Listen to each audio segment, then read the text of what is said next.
A very warm welcome to all of you to my YouTube channel, Ask Advocate Joe. Now, this channel is related to legal awareness, and the intention is to reach as many masses as possible in order to provide them with basic legal awareness and knowledge, right? तो ये जो हमारा fundamental rights का series है 6 part का, उसका ये पहला पार्ट है which is the right to equality, and it consist of 5 phases और 5 parts right from the article 14 till article 18. Article 14 to 17 have already been discussed in the previous videos, and this video primarily deals with article 18, which is the abolition of titles. Now let's see what does it entail.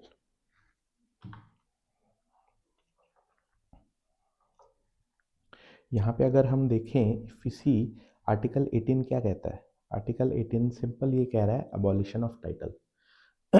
Now it has got 4 clauses, but before going further let us understand कि इसके पीछे honourable जो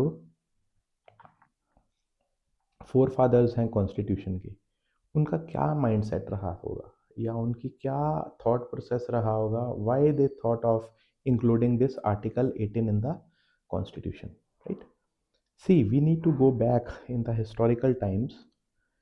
जब आज़ादी के बाद भी या कॉन्स्टिट्यूशन लिखन जाने के टाइम भी जो है, जो माइंडसेट था वो ब्रिटिश कॉलोनियल एरा का माइंडसेट था, फ्यूडल माइंडसेट था. उसमें क्या होता था कि जो पावर होती थी किसी भी पर्सन को, वो टॉप पे कंसंट्रेटेड होती थी, और जो पेजेंट्स थे या जो नॉर्मल पर्सन्स थे, उनको डरा धमका के या धक्के से जो उनको है काम करवाया जाता था, राइट. और जो ये टॉप पे कंसंट्रेटेड पर्सन बैठते थे, all the power was concentrated upon them. उनको टाइटल दिए जाते थे जैसे राय बहादुर साहब या राजा साहब, महाराजा साहब, और सभी लोग उनसे डरते थे और वो इन टाइटल्स के बिहाफ पे जो है फेवर लोगों से लेते थे. तो इंटेंशन क्या था ऑनरेबल कॉन्स्टिट्यूशन मेकर्स का, कि अगर ऐसा माइंडसेट रहेगा, फ्यूडल माइंडसेट रहेगा, तो कभी भी कंट्री में जो है इक्वालिटी नहीं आ सकती, बिकॉज वहाँ पे तो इनजस्टिस हो गई, वहाँ पे तो इनइक्वालिटी हो गई, क्योंकि पावर कंसंट्रेट कर दिया आपने एक में, ऊपर के लोगों में पावर कंसंट्रेट कर दी, बाकी जो नीचे लोग हैं वो दबकर काम कर रहे हैं. तो इस चीज़ को ख़त्म करने के लिए they said that we need to include article 18 specifically, right. तो यहाँ पे इन्होंने क्या बोला है, number 1 let us see that first of all इसका क्लॉज 1 में हम देखते हैं क्या कहते हैं क्लॉज 1 में.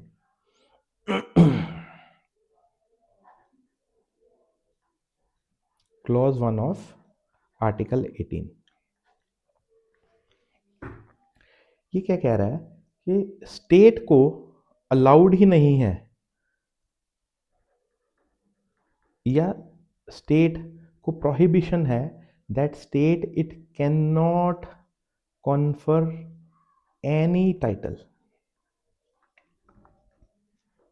राइट. अब इसके बीच में 2 एक्सेप्शंस भी हैं, उसको बाद में डिस्कस करेंगे, पहले ये पॉइंट डिस्कस कर लेते हैं. अब जो प्रोहिबिशन है टाइटल्स पे, वो कौन से टाइटल्स पे प्रोहिबिशन है. फर्स्ट ऑफ ऑल जैसे कॉलोनियल लेवल के टाइटल्स हैं, आ गया राय बहादुर, आपके राजा हो गए, महाराजा हो गए, सर हो गया, या नवाब साहब हो गए. ये जो टाइटल्स हैं स्टेट कॉन्फर नहीं कर सकता, ठीक है. बिकॉज इसका सीधा सीधा रीज़न है कि अगर ये इस टाइटल से फ़ायदा उठा रहे हैं, फेवर उठा रहे हैं लोगों से, और पावर को कंसंट्रेट कर रहे हैं टॉप में, राइट. लेकिन यहाँ पे उन्होंने दूसरी चीज़ एक और बोली है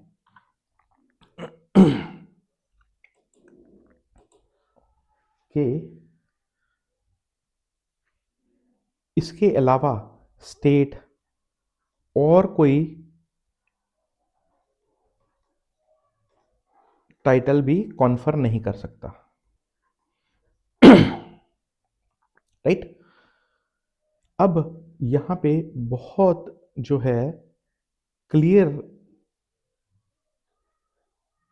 एक्सेप्शन लगा दी उन्होंने दो चीजों में।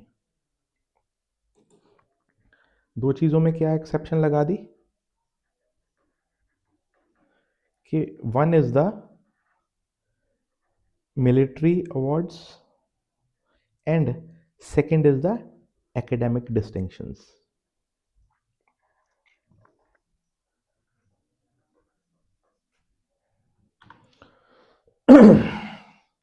अब क्या हो गया कि यहाँ पे ये माना गया सीधा सीधा कि जो मिलिट्री में लेट से कॉलोनल, लेफ्टिनेंट, ठीक है, ऐसे जो टाइटल्स हैं उनको हम टाइटल नहीं मानेंगे, बिकॉज वो एक डिस्टिंक्शंस है, राइट। वो किस पे बेस्ड है? मेरिट पे बेस्ड है, वो आपकी किसी अचीवमेंट पे बेस्ड है, सक्सेस पे बेस्ड है, तो उसको इससे एक्सक्लूड कर दिया गया।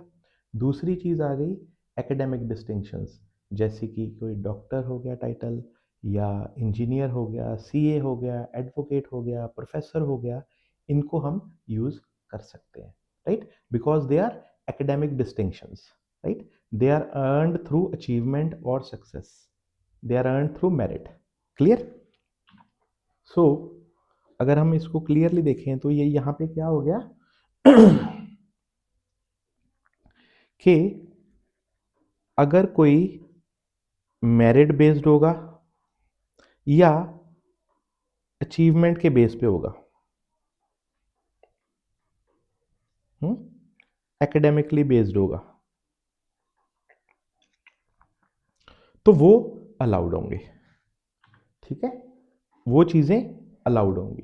लेकिन उसके अलावा कोई भी कॉलोनियल टाइटल या कोई भी अदर टाइटल स्टेट इसको किसी भी पर्सन को कॉन्फर नहीं करता, ये क्लॉज 1 ऑफ आर्टिकल 18 बोलता है। Now let's see what are the other 3 articles.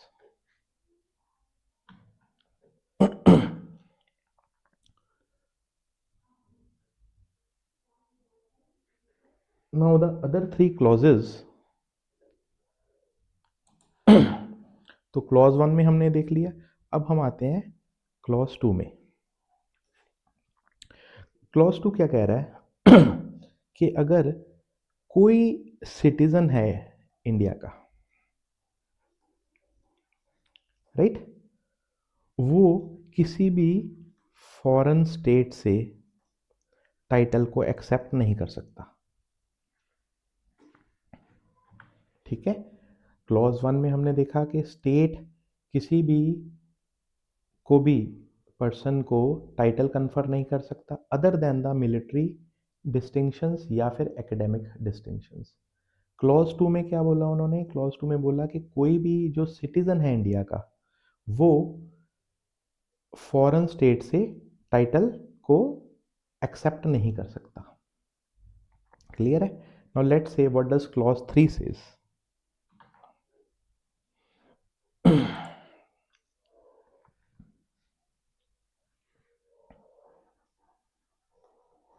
Clause 3 what does it से? वो कहते हैं ये जो क्लॉज 3 है ये स्पेसिफिकली है नॉन सिटीजन्स के लिए, who hold a public office.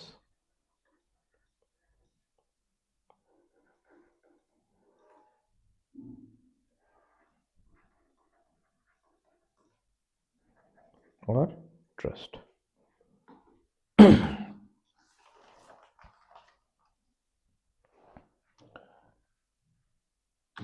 Now we need to understand that clause 3 specifically deal करता है किससे? नॉन सिटीजन से।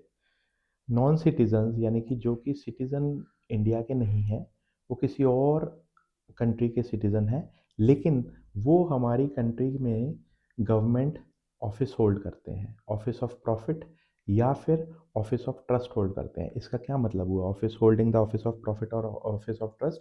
सिंपल लैंग्वेज में इट मीन्स गवर्नमेंट जो है पोस्ट को वो होल्ड करते हैं, या कि अगर हम इसको डिटेल में जाते हैं तो that means that any person who is gaining any sort of monetary gain or any influence or any other financial gain or any other benefit from the government or government controlled body, उसको बोला जाएगा कि he is holding a office of trust or office of profit. ठीक है, so this was clause 3. Now let's see what does clause 4 says.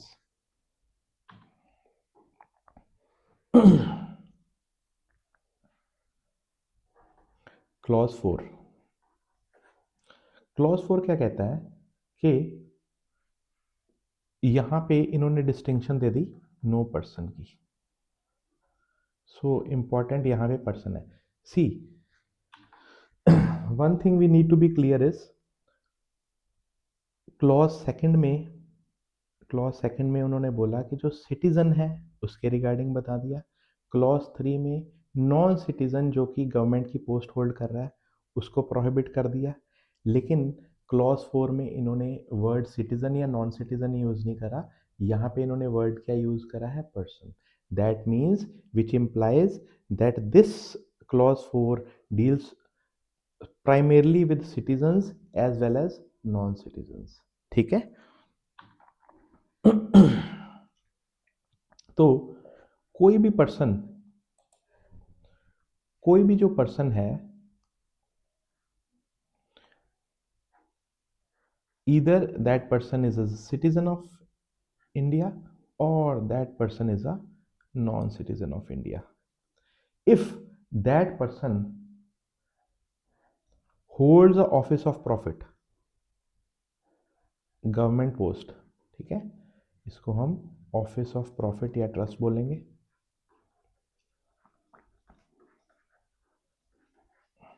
ठीक है. तो वो किसी भी फॉरेन स्टेट से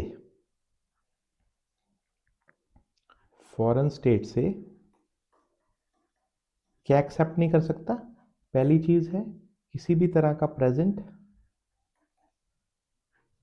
किसी भी तरह का ऑफिस यानी कि पोस्ट, या किसी भी तरह का अम्यूलमेंट. राइट.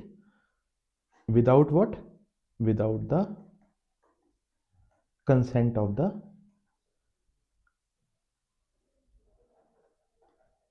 प्रेसिडेंट. क्लियर. तो क्लॉज 4 में सिंपल ये बताया है कि चाहे वो सिटीजन है चाहे वो नॉन सिटीजन है, अगर ये दोनों प्रकार के पर्सन जो हैं, सिटीजन नॉन सिटीजन, अगर ये इंडिया के अंदर कोई गवर्नमेंट पोस्ट होल्ड कर रहे हैं जहाँ से उनको कोई फाइनेंशियल गेन हो रहा है या कोई फाइनेंशियल बेनिफिट हो रहा है, राइट, तो वो किसी भी फॉरेन स्टेट से कोई किसी भी तरह का टाइटल जो है वो एक्सेप्ट नहीं कर सकते या किसी भी तरह की पोस्ट एक्सेप्ट नहीं कर सकते. ठीक है. किसी भी तरह का जो है प्रेजेंट या एम्यूलमेंट एक्सेप्ट नहीं कर सकते. और अगर उनको एक्सेप्ट करना है तो they require the consent of the honourable president of India. Right. Now, so this was all about article 18. so let us recap. so article 18 जो है वो abolition of titles करता है. पर्पस इंटेंट लेजिस्लेचर का और कॉन्स्टिट्यूशन मेकर्स का simple भाषा में यही है कि जो कॉलोनियल माइंडसेट है या फ्यूडल माइंडसेट है, ब्रिटिश एरा का माइंडसेट है, उसको अबॉलिश करना. राइट. और जो उस लेवल के जो टाइटल्स हैं उनको वो करना. ठीक है. अब लास्ट में वी नीड टू अंडरस्टैंड कि जो इसका एक बहुत ही लैंडमार्क केस हुआ है वो we need to discuss very briefly.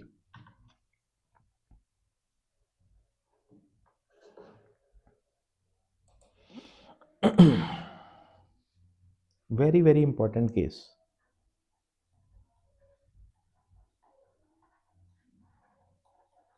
Now this case is known as the national award case.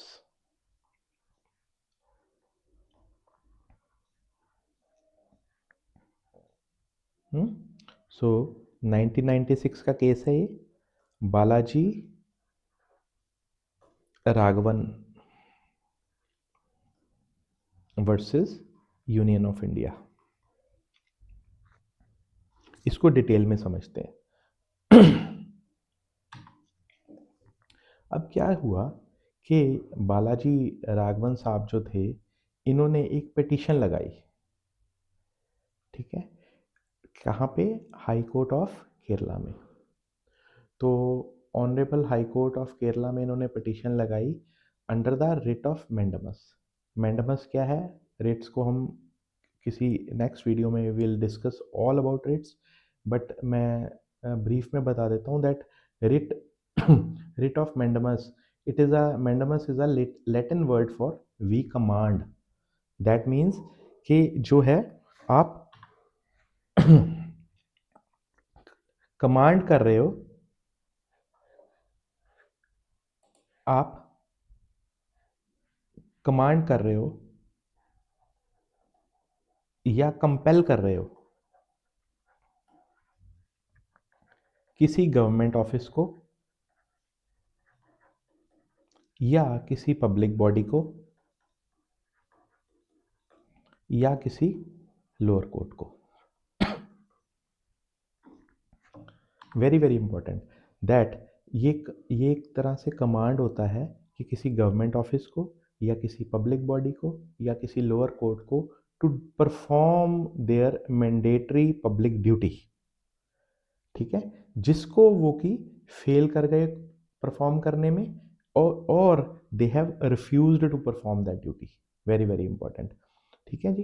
तो राघवन साहब ने जो है रिट ऑफ मैंडमस लगाई ऑनरेबल केरला हाई कोर्ट में कि जो ये टाइटल्स हैं, पद्मश्री, पद्म भूषण, पद्म विभूषण, ये जो है डिस्टिंक्शंस क्लासेस जो है क्रिएट करते हैं सोसाइटी में, एंड इट क्रिएट्स इनक्वालिटी, और इसकी वजह से जो है ये हमारा आर्टिकल 18 वायलेट हो रहा है, ठीक है। उसके बाद जो है नेक्स्ट समय में जो है ये केस ट्रांसफ़र हो गया ऑनरेबल सुप्रीम कोर्ट में। अब ऑनरेबल सुप्रीम कोर्ट के सामने क्वेश्चन ये था कि जी ये जो टाइटल्स हैं पद्मश्री या पद्म विभूषण या Padma Bhushan, whether they are titles और whether they are certain other distinctions, right. तो ऑनरेबल सुप्रीम कोर्ट ने ये माना कि ये जो नाम दिए गए हैं जिनको हम टाइटल्स बोल रहे हैं, ये बेसिकली टाइटल्स नहीं है, ये क्या है? They are the awards which are based upon any achievement और मेरिट्स। लेकिन इसके बीच में एक कंडीशन लगा दी कि अगर किसी पर्सन ने ये अचीव करा है तो वो अपने नाम के पहले या बाद में, यानी कि इधर प्रीफिक्स और सफिक्स, इन टाइटल्स को या इन अवार्ड्स को लगा नहीं सकता। यानी कि अगर आपका नाम एक्स वाई जेड है और आपने पद्म भूषण अचीव करा है, तो आप ये नहीं बोल सकते कि नाम आप ये नहीं बोल सकते Padma Bhushan Shri X Y Z, right. ये आप बोल सकते हो कि yes that I have achieved it, but you can not like enter it as a suffix और प्रीफिक्स, ठीक है।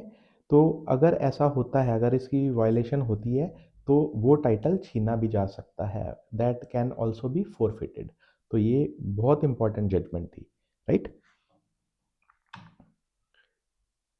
Now, with this, we come to an end of Article 18, which was all about abolition of titles. और इससे हमारा जो पहला series था fundamental rights का first series which is right to equality, जिसमें कि 5 आर्टिकल्स, आर्टिकल 14 से लेकर 18 तक आते थे, वो ख़त्म हो गया, राइट। अब नेक्स्ट जो सीरीज़ शुरू शुरू करेंगे, will start in the next phase, right. In between आप वॉच करें इसको, और इफ़ यू लाइक इट और if you dislike it do let me know, और if you like it then do comment. And अगर आपको लगता है कि आपकी 1% भी या कुछ लेवल पर आपकी नॉलेज एनहांसमेंट हुई है, तो सब्सक्राइब करें और शेयर करें अपने नियर एंड डियर वन को। And thanks for your support. God bless.